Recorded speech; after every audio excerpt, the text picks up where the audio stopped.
De son balcon, cet homme est heureux de nous voir. Et on le comprend parce que, comme ses voisins, il n'a pas reçu de visite depuis longtemps. Elles ont été suspendues ici avant même que le gouvernement les interdise. Bon, oui, on a eu beaucoup de chialage à gérer, mais que ça s'est quand même bien passé. Ça a été notre gros succès. Mardi, un groupe de résidents du manoir de l'Eau-Vive à Cook-Sheridan profitait d'une sortie supervisée.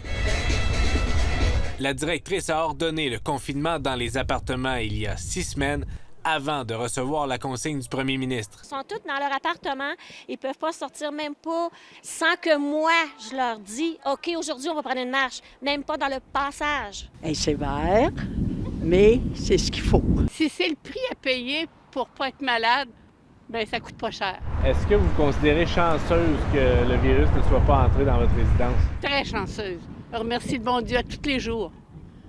Parce que quand ça rentre quelque part, on sait comment que ça fait des décès.